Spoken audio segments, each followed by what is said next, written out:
Court में जज साहब अपराधियों के लिए उम्र कैद की सजा मुकर्रर करते और कहते हैं कि तुम दोनों ने बड़ी ही बेरहमी से एक शख्स की जान ली, उसे जलाने की कोशिश की है। मैं चाहता हूं कि तुम्हें उम्र कैद की सजा मिले। इसके बाद पुलिस हिरासत में कटघरे में दो लोग खड़े। पुरुष जो था वह रोने लगता है और जो महिला थी वह मुस्कुरा रही है। दोनों को उम्र कैद की सजा मिली थी। इसके साथ ही कोर्ट ने 11,000 रुपए जुर्माना भी लगाया था। इसके बावजूद वह महिला क्यों हंस रही थी और इतनी गंभीर सजा मिलने के बाद भी जुर्म में भागीदार रहे पुरुष पर इस सजा का असर यह हुआ था कि वह अपराध बोध में रो रहा था, जबकि महिला को हंसी आ रही। आखिर ऐसा क्या हुआ था? क्यों सजा सुनाई गई थी इतनी गंभीर? क्या अपराध किया था उसने? नमस्कार, आदाब, सत श्री अकाल। मैं मनोज दीक्षित। इस सच्ची घटना से आपको चलना होगा। 11 अगस्त 2013 की रात क्या हुआ था? 11 अगस्त 2013 को पुलिस को एक खबर यह मिलती है कि एमपी में भोपाल के खंडहर में एक लाश पड़ी हुई मिली। का ऊपरी हिस्सा बुरी तरीके से जला दिया गया है और इस तरीके से जलाया गया है कि इसकी शिनाख्त कर पाना मुश्किल। पुलिस को एक खबर यह मिलती है कि एमपी में भोपाल के खंडहर में एक लाश पड़ी हुई मिली है, जिसका ऊपरी हिस्सा बुरी तरीके से जला दिया गया है और इस तरीके से जलाया गया है कि इसकी शिनाख्त कर पाना मुश्किल था। फौरन ही इस खंडहर के जंगल में झाड़ के बीच पुलिस भागकर पहुंचती है। वाकई वारदात स्थल पर सीन कुछ ऐसा था कि बॉडी का ऊपरी हिस्सा पूरी तरीके से जलकर खाक हो चुका था और नीचे का सिर्फ निचला हिस्सा ही ऐसा बचा था जो कुछ बता सका था कि आखिर हुआ क्या। इसे किस्मत कहिए या भगवान चाहते थे कि कातिल तक पुलिस पहुंच जाए। आसपास के इलाकों को पुलिस द्वारा खंगाला जाता है कि कहीं कोई सबूत मिल जाए कि जिससे यह पता लगा पाए कि यह कातिल कौन है और इसे किस तरीके से जलाया गया है और यह शख्स कौन है। लेकिन पुलिस के हाथ कुछ भी नहीं लगा।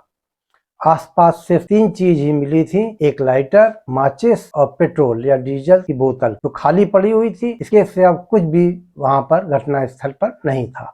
अब पुलिस सोच रही थी कि एक लाश खंडहर में यहाँ पर कैसे पहुंच गई। पुलिस के हाथ पांव फूल रहे थे, समझ में कुछ भी नहीं आ रहा था। पुलिस बड़ी मुश्किल से स्ट्रेचर लेकर आती है क्योंकि शरीर का ऊपरी हिस्सा पूरी तरीके से खाक हो चुका था। बड़ी ही मशक्कत के साथ उस डेड बॉडी को जली हुई अवस्था में डेड बॉडी को पुलिस स्टेशन पर रखा जाता है और जैसे तैसे पोस्टमार्टम रूम में ले जाया जाता है। पुलिस सोचती है कि ठीक है, अब तो पोस्टमार्टम रिपोर्ट का इंतजार करते हैं, लेकिन उससे पहले क्यों ना वो जीन्स जो अभी तक जली हुई नहीं है, जो निचला हिस्सा जो अब तक जला हुआ नहीं है, उससे भी खंगाला जाए कि जीन्स कहाँ बनी है, किसने बनाई है और इसे कोई कागजात है या नहीं है जिसे कि मृतक की शिनाख्त की जा। जीन्स की पॉकेट में जैसे ही पुलिस ने अपना हाथ डाला तो उसे जेब में 4,000 रुपए मिलते हैं। इसके अलावा उसमें एक गैस की रसीद भी मिलती है। अब जिस पुलिस को अभी तक कोई सबूत या कोई सिरा नहीं मिल पा रहा था जिससे मामला सुलझ सके, इसके लिए बहुत बड़ी लीड। अब क्योंकि यह खबर आधी रात को पुलिस को खबर लगी थी तो पुलिस उस गैस की रसीद को लेकर फौरन ही उस गैस एजेंसी के ओनर के गैस गोदाम पर पहुंची और जबरदस्ती दुकान खुलवाकर उसे पूछताछ कर दिए कि क्या इस शख्स ने तुमसे कोई सामान खरीदा है। अब पहले दुकानदार को लगता है कि अचानक से पुलिस उसकी दुकान में क्या कर, आधी नींद में देखा है और अपने को संभालने के बाद रजिस्टर देकर एक नाम बताता है। नाम है मनीष तकलानी का। वह यहाँ का गैस एजेंसी का कस्टमर था। उसकी डिटेल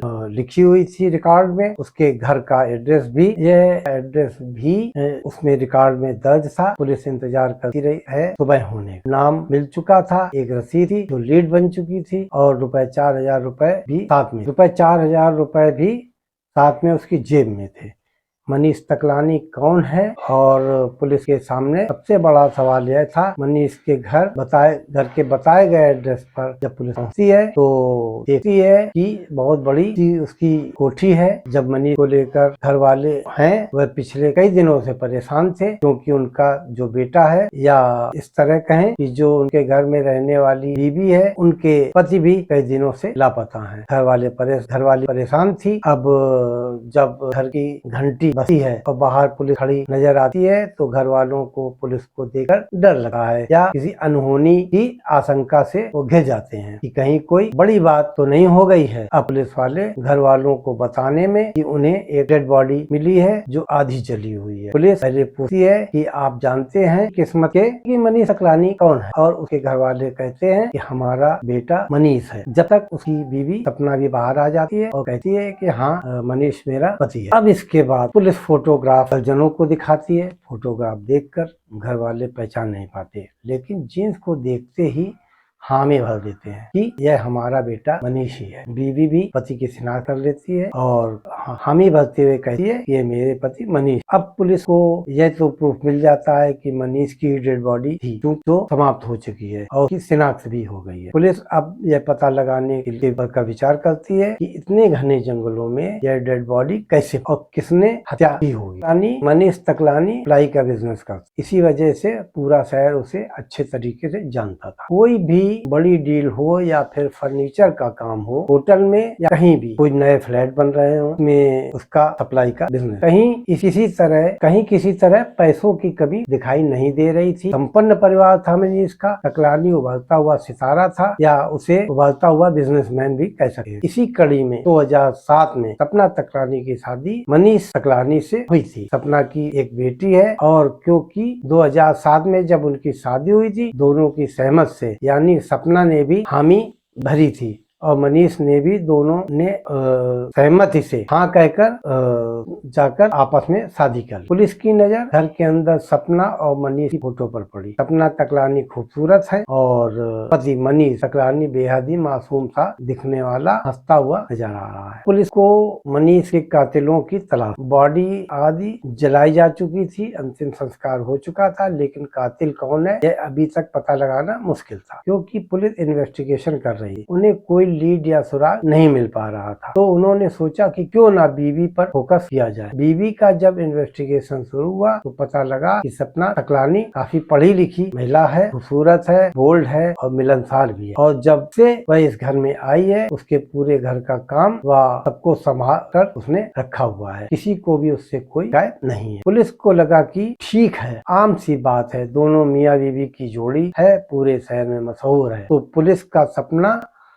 पर शक जो पहले हो रहा था अब उसका शक खत्म होने लगा क्योंकि उन्हें लगा कि सपना क्लीन है। के बाद बिजनेस की बारी है क्योंकि मनीष सकलानी उभरता हुआ बिजनेसमैन था। जो उसके बिजनेस को लेकर कोई बात होगी, कोई आसपास जो उसे मारना चाहता होगा, जो उसकी प्रगति से चल रहा होगा, या उसके बिजनेस पे भी कोई दिक्कत या कोई ऐसी चीज हो जिससे कि शक पैदा हो, कोई मनीष को मारने या अन्य धमकी पहले कभी दी हो। अब पुलिस हैरान परेशान कि अब करें तो क्या करें। हमने बिजनेस पता लगा लिया, वाइफ की हिस्ट्री चेक कर ली, फैमिली बैकग्राउंड का पता लगाया, कहीं से भी कोई गड़बड़ झाला समझ में नहीं आ रहा। इसके बाद पुलिस को लगा कि ठीक है, अब जो की फोन की लोकेशन है वह पता लगाई जाए। मनीष का फोन कहाँ है कहाँ, फोन भी नहीं मिल रहा था। फोन की लास्ट लोकेशन निकलवाई गई। वहाँ पुलिस पहुंची है तो उसे वहाँ पर एक सेंट्रो कार खड़ी हुई मिली है। वह कार मनीष की ही। उसे खोला गया तो अंदर खून सूखा हुआ लगा हुआ मिला, मतलब सीट पर खून ही खून फैला हुआ था, स्टीयरिंग व्हील पर भी खून लगा हुआ था, और पुलिस ने उसको सैंपल जांच के लिए भेज दिया। तो पता लगा कि डीएनए मैच करवाने के बाद मनीष सकलानी का ही खून साबित हुआ। अब पुलिस का दिमाग फिर से चकरा गया। मनीष की लास्ट लोकेशन कहीं और मिली थी और लाश कहीं और पर। इससे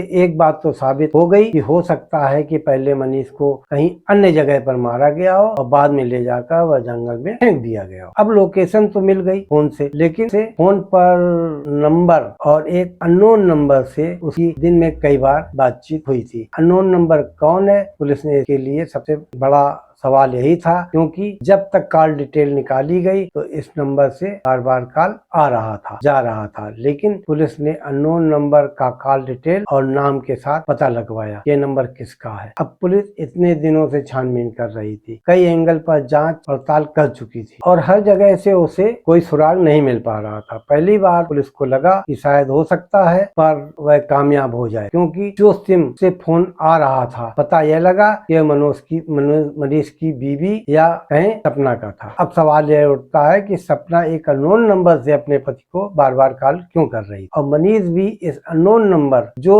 कि खुद की बीवी का है उसे क्यों कॉल कर रहा था। अब सपना को थाने बुलाया जाता है और पूछताछ की जाती है कि तुम तो कह रही थी कि तुम्हें पता नहीं है कि तुम्हारा पति कहाँ है, बहुत दिनों से लापता है, और तुमने ये नहीं बताया कि हत्या से पहले तुमसे उसकी कई बार बातचीत भी हुई थी। सपना कहती है कि नहीं ऐसी कोई बात नहीं है, लेकिन जब पुलिस सख्ती बरतती है और अपने तरीके से पूछताछ करती है तो सपना पुलिस के सामने टूट जाती है। फिर सपना सब कुछ खुलासा करते हुए बताती है कि उसने अपने पति की मौत की कहानी किस प्रकार लिखी, किस किरदार को क्या काम दिया गया, सब कुछ उसी ने प्लान किया था और उसी के प्लान के अनुसार उसने पति को बड़ी ही बेरहमी और चालाकी से मौत के घाट उतार दिया। उसने ऐसा क्यों किया पूछने पर वह आगे बताती है दरअसल एक शख्स है। सपना पूछने पर बताती है कि दरअसल एक शख्स है जो इन दोनों की जिंदगी में आता है, नाम है हर्षप्रीत सलूजा। हर्षप्रीत सलूजा से मनप्रीत और सपना दोनों मिला करते। पारिवारिक मुलाकात अच्छी होती थी क्योंकि हर्षप्रीत भी संपन्न परिवार से था मनीष की तरह। दोनों पहले तो बहुत दूर थे, धीरे धीरे वह एक दूसरे के पड़ोसी बन गए। अब पड़ोसी बने तो हर्षप्रीत है तो उसे सपना पसंद आने लगी और इन दोनों का प्यार का सिलसिला शुरू हो गया। दरअसल जब भी मनीष काम के सिलसिले में बाहर जाता तो हर्षप्रीत उसका बिजनेस कुछ ज्यादा ही लोकल था और वह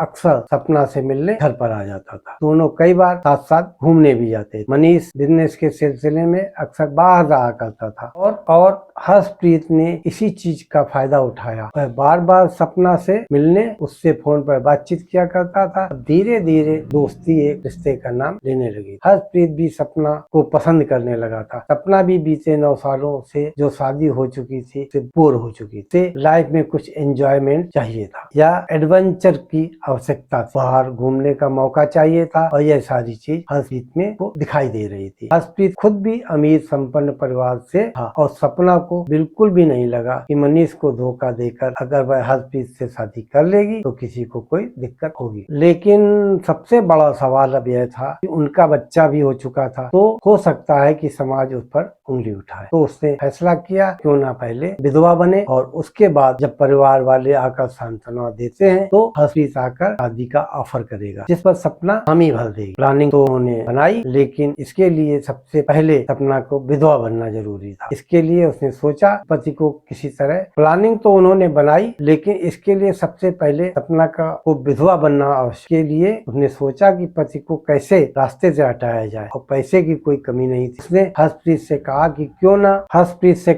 क्यों ना तुम से गोली मारकर इस तरीके से गायब कर दो कि कोई भी उस तक न पहुंच पाए। अब क्योंकि हर्षप्रीत और मनीष दोनों फैमिली फ्रेंड्स थे, हर्षप्रीत मनीष से कहता है कि मुझे एक बिजनेस के सिलसिले में तुमसे एक खास बातचीत करनी है, मुझे पुरानी जगह पर मिलो, हम लोग मिलकर आपस में बातचीत करते हैं। मनीष अपनी सेंट्रो कार से हर्षप्रीत की बताई हुई जगह पर पहुंच जाता है। दोनों कार में बैठते हैं। के बाद हर्षप्रीत कहता है देखो मुझे तुम्हारी बीवी सपना बहुत पसंद है, सपना भी मुझको बहुत पसंद करती है, हम दोनों शादी करना चाहते हैं, लेकिन दिक्कत यह है कि तुम बीच में रास्ते का कांटा हो, मुझे तुम्हें अपने रास्ते से अब हटाना पड़ेगा। इतना सुनते ही मनीष सच्चाई जानने के लिए अपनी बीवी को खून लगाने लगा। इस बीच हर्षप्रीत मनीष के पेट और छाती पर गोली मार देता है। इस बीच हर्षप्रीत मनीष को ड्राइविंग सीट से पीछे धकेल कर खुद कार ड्राइव करने लगता है। मरते मरते मनीष कई बार सपना को फोन करता है। इधर हर्षप्रीत जंगल के बीच में खंडहर के पास कार रोककर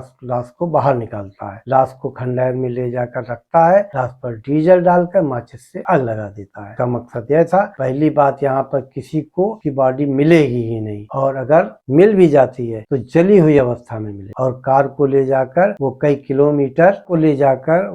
किलोमीटर दूर वहीं पर छोड़कर आ जाता। के बाद हर्षप्रीत और सपना को लगा पुलिस कभी भी इन दोनों कड़ियों को आपस में जोड़ नहीं सकेगी। अगर कड़ियों को जोड़ भी लिया तो पुलिस इसी इलाके में ढूंढेगी और यहाँ से पीछे नहीं आएगी। लेकिन अपराधी इतना भी शातिर क्यों न हो, पुलिस उन तक पहुंच ही जाती है। इसके बाद जो उनका प्लान कामयाब भी हो जाता अगर किसी ने बॉडी वहाँ पर जंगल के खंडहर में पड़ी हुई न देखी हो। पुलिस ने इतनी मेहनत न की होती तो कामयाबी हाथ नहीं लगी। के बाद हर्षित को बुलाया जाता है तो हर्षित भी पहले नानुकुर करता है और कहता है कि नहीं नहीं ऐसी कोई बात नहीं है। लेकिन जब सपना के बारे में उसे हर चीज बता दी जाती है, सपना ने अपना जुर्म कबूल कर लिया है और के बाद हर्षित कहता है कि हाँ सर, मनीष मेरा दोस्त था, मैंने ही उसे मारा है। इसके बाद अगले 4 सालों तक इन्वेस्टिगेशन और जांच का सिलसिला चलता रहता है और कोर्ट में कई बार दोनों का आना जाना भी लगा रहता है।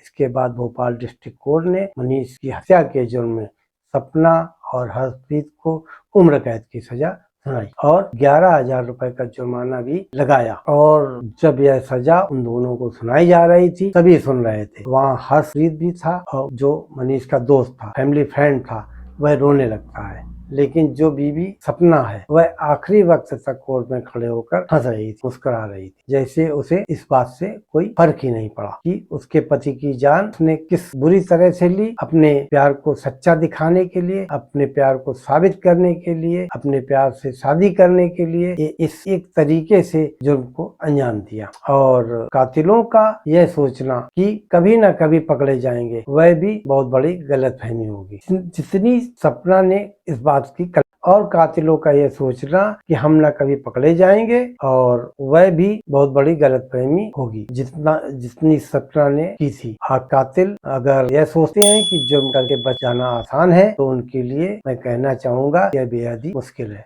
मुश्किल है क्योंकि पुलिस हमेशा आप तक जरूर पहुंचेगी, इसलिए सावधान रहें, सतर्क रहें। जय हिंद, जय भारत।